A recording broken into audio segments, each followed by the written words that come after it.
천사는 이제 늘 우리 곁에서 천국으로 가도록 이끌어 주고 있는데요. 만약에 이제 천사의 말을 안 듣거나 하느님의 말씀을 안 들으면 이제 교리에서는 어디로 간다고 얘기할까요? 지옥. 지옥에 대한 이제 모습을 보여드리도록 할 겁니다.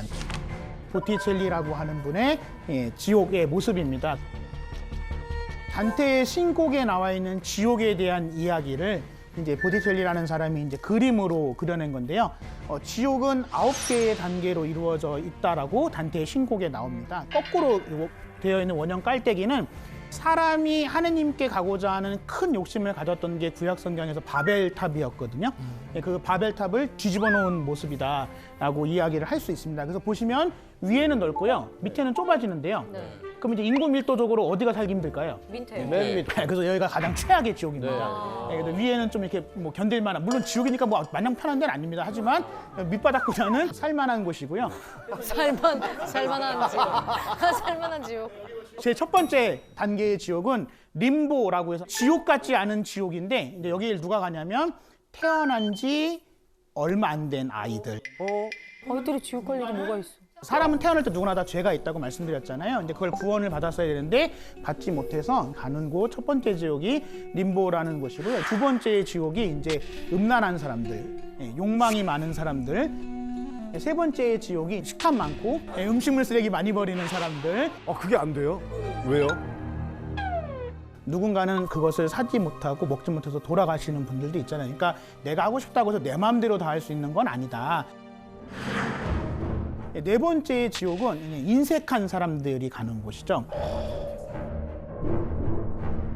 다섯 번째 지옥은 분노 때문에 스스로를 망친 사람들. 점점 좁아지는 이 여섯 번째 지옥부터가 아주 나쁜 놈들, 악의가 있는 사람들이 가는 건데요. 여섯 번째 지옥이 바로 이제 이단들이 가는 곳입니다. 그다음에 이제 일곱 번째 지옥이 다른 사람에게 폭력을 가하는 사람들이 가는 곳입니다. 신체적인 폭력도 폭력이고요.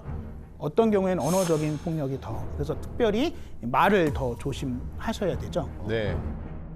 그리고 이제 여덟 번째 지옥이 이기주의자들이 가는 곳이죠.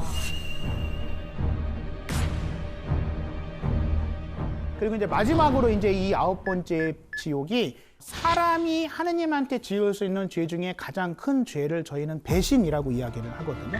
하느님을 포함해서 모든 사람들을 배신한 사람들이 가는 곳.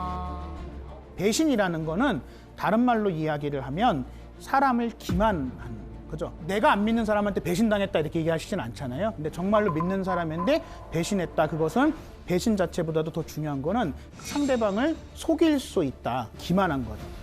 단테의 신곡에도 나오는 거고 또 천주교의 교리에도 있지만 이 지옥은 되게 죄송한 말씀이지만 회개가 불가능한 인간들이 가는 겁니다.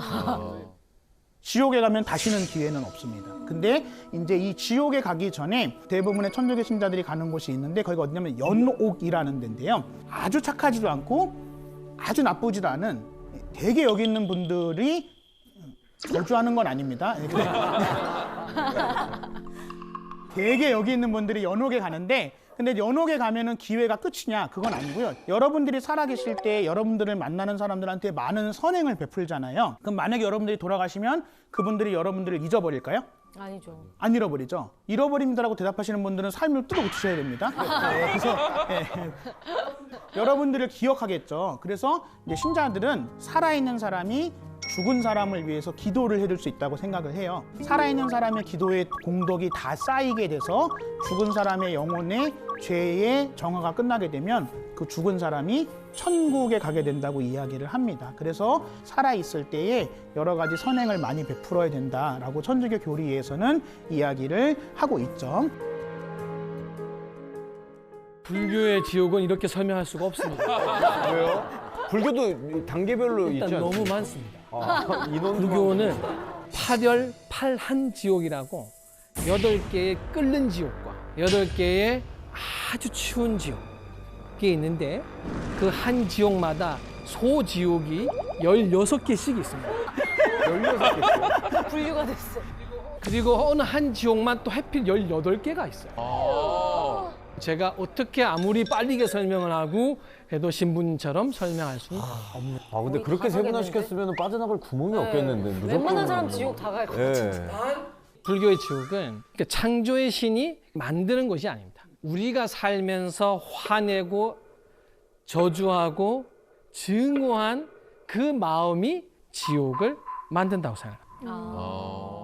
여러분 혹시 아비규환이다 이런 말 들어본 적 있어요? 네. 들어봤죠. 이 아비규환은 아비지옥과 규환지옥을 붙여놓은 겁니다. 이 아비지옥은 고통을 계속 주기 때문에 고통이 쉬는 간격 없는 지옥이 아비지옥. 무간도라는 영화 혹시 기억나요? 무간도. 그 무간도가 무간지옥입니다. 아비지옥의 다른 말이 무간지옥. 그래서 영화의 무간도가 끊임없이 고통이 있는 세상. 이제 불교에서는 이제 부처님을 몸을 해하거나 부모를 살해하거나 이러한 죄를 짓게 되면은 그 아비지옥에서 살가죽을 벗겨요. 쇠 부리던 새가 눈을 팝니다. 언제까지? 끝없이. 몸이 따로 있으면 뭐 한 번만 죽을 건데 지옥은 몸이 가는 곳이 아니니까 고통만 계속 오는 거예요. 규환 지옥은 펄펄 끓는 가마솥에 집어넣고 불에 달궈진 집에 쇠로 된 집에 집어넣는 지옥. 아비로 갈 것 같아요? 아니면 규환으로 갈 것 같아요? 안 갈 거예요. 이게 원래 이제 경전에서 이렇게 지옥 이야기를 할 때는 듣는 사람이 진저리 치게 해줘야 된다고 돼 있어요. 그래서 그 경전에 뭐 이런 게 말이 나와요. 지옥에 있는 이 나찰들 보고 항의하는 게 나와요. 야, 너희는 자비심도 없냐? 사람을 이렇게 괴롭히면 돼. 하니까 항변하죠. 너는 저번 생에도 왔고 그렇게 개가천선하기도 했다고 해서 봐주어서 조금 했는데 이렇게 또 오니 어찌 내가 너를 괴롭히는데 멈출 수 있겠니? 더 많이 괴롭혀서 두 번 다시 오지 않아야 될 마음을 일으키게 하기 위해서 난 너를 괴롭힌다. 진짜 착하게 살아야겠다. 다행인 거는 불교는 벗어날 수 있습니다. 방법이 있습니까? 벗어난 방법이 두 가지인데 그 첫 번째는 요놓과 같습니다. 남아있는 가족이나 지인들이 49일이라는 그 심판 중에 기도해주고 선행을 베풀고 기억하고 위로할 때 그 죄가 감해지고요. 또 그리고 지옥에 있는 중생을 구제하는 전담 부처님이 따로 계십니다. 여기 지장보살님이신데요. 지옥에 있는 사람들을 어떻게든지 이제 빼내서 데려가려고. 여기에 이렇게 지팡이가 육환장이라고 쇠 지팡이가 있는데 이거를 땅에 칠 때마다 지옥에서 벌을 주는 걸 멈추는 거예요. 네. 불교는 이렇게 사실 이제 포기하는 사람이 없어요. 지옥에 가도 가르쳐서 데려와야 돼요. 지장보살님이 이제 그러한 역할을 하는 겁니다.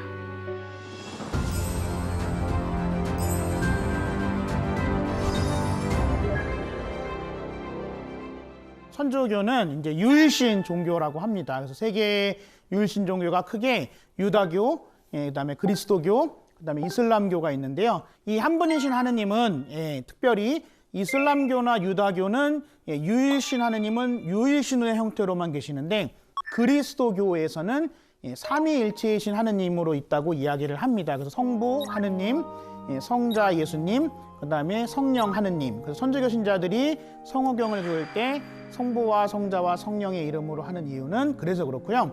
이 세 위격을 가지고 있는 하느님이 한 몸이다. 이게 이제 삼위일체교리인데 물의 화학 기호가 뭐죠? H2O. H2O, 그죠? 물이 액체이던 기체이던 고체이던 화학 기호는 변하지 않습니다. 그죠? 근데 보여지는 모습은 다르죠. 물이고 얼음이고 수증기고. 그래서 한 분이신 하느님이 사람이 보는 관점에 따라서 다르게 보이신다라는 게 삼위일체 교리입니다. 그래서 하느님이 하시는 역할은 다른 것 같지만 다른 것처럼 보이지만 핵심적인 건 똑같은 건데요. 성부 하느님은 창조주입니다. 그리고 성자 예수님은 구세주. 그리고 이제 성령 하느님은 협조자라고 이야기를 하는데요. 그래서 성령 하느님 할 때 그 영이잖아요. 가장 선한 영의 하느님께서 우리를 이끌어주고 계신다라고 이야기를 하고 있고 그것을 삼위일체 교리라고 말씀드릴 수 있겠습니다. 삼위일체가 천주교예요. 네. 그래서 이제 아주 오래된 성당 그리고 아주 어마어마한 성당에 가면 뭔지 모르는 경외감이 들잖아요. 제가 이제 소개시켜드릴 곳은 세계에서 가장 큰 성당, 지상의 영적 지도자라고 하는 교황님이 계시는 곳이고 가톨릭 교회의 총본산이며 역사적으로, 예술적으로, 종교적으로 문화유산 같은 곳이기 때문에 바티칸에 있는 성 베드로 대성당에 대해서 말씀을 드릴 겁니다.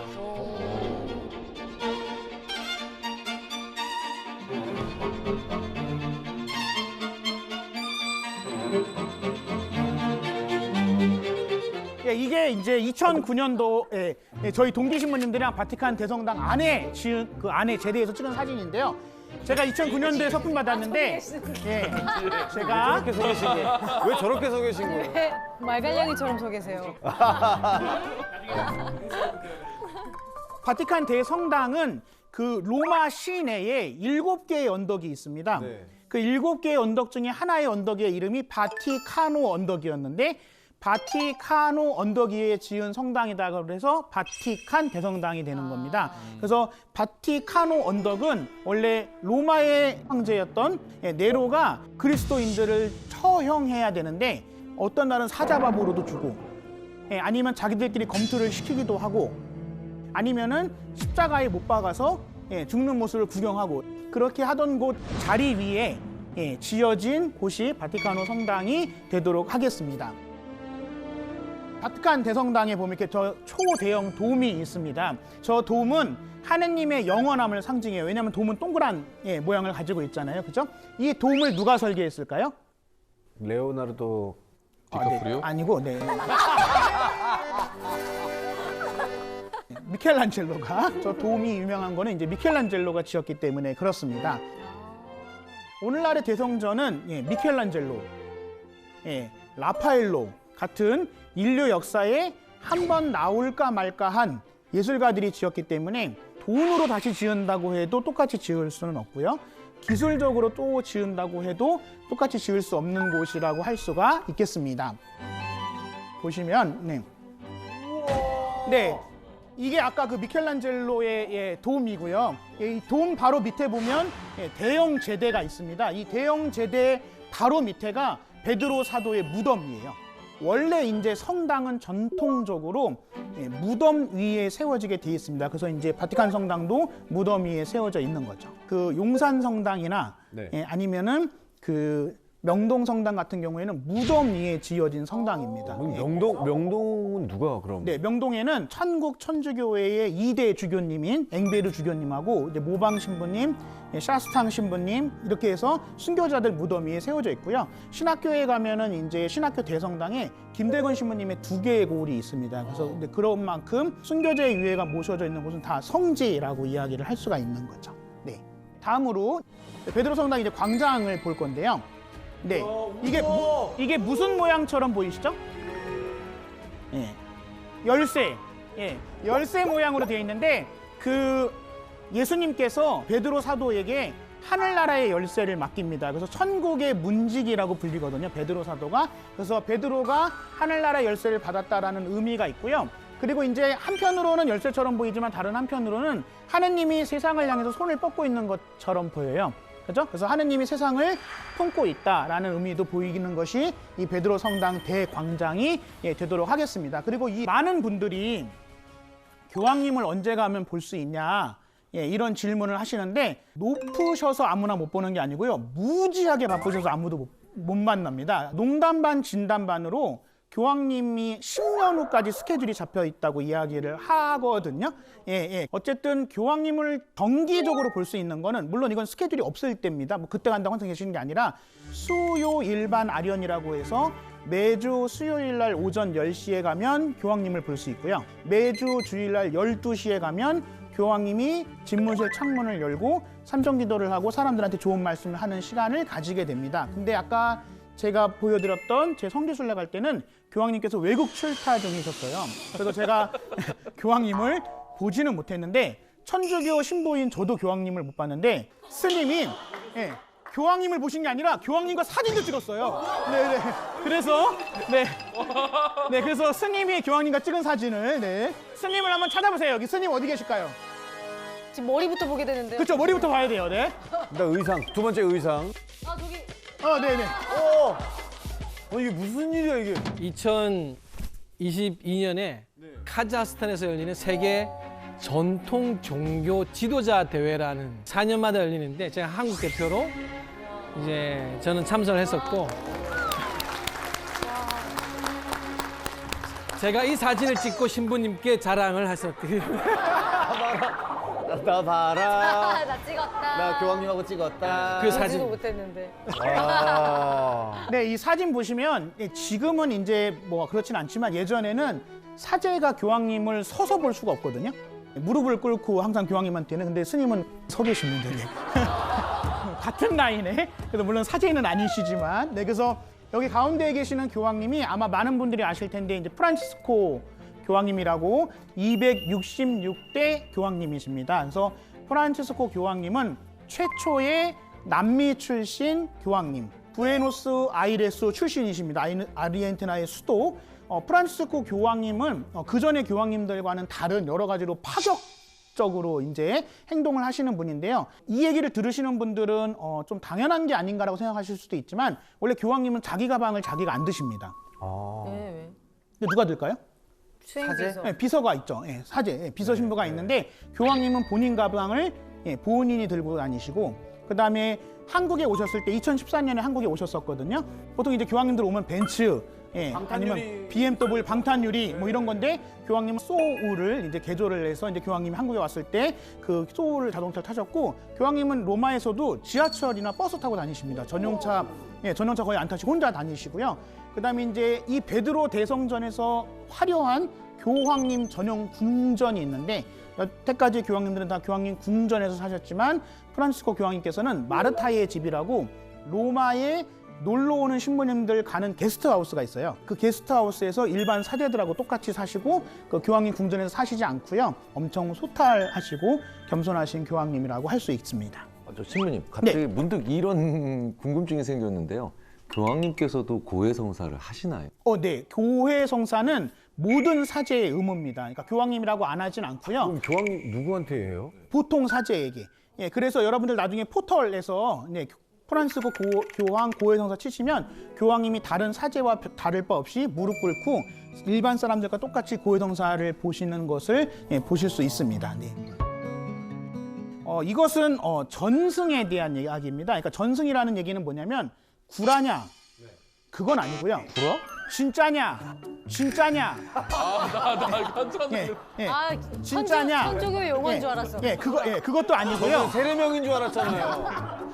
사실이라고 많은 신자들이 믿어서 여러 가지 기적들을 체험한 거기 때문에 이게 꼭 구라냐 진짜냐라고 말할 수는 없지만 여러 가지 전승에 대한 것이 있는데 그 로마의 바티칸의 대성전에 여러 유물들이 있지만 그래도 유명한 거는 천주교 신자들은 다 아시는 십자가의 길, 예수님의 고난의 길 14처가 있는데 그중에 6처가 베로니카 성녀가 예수님의 얼굴을 닦습니다.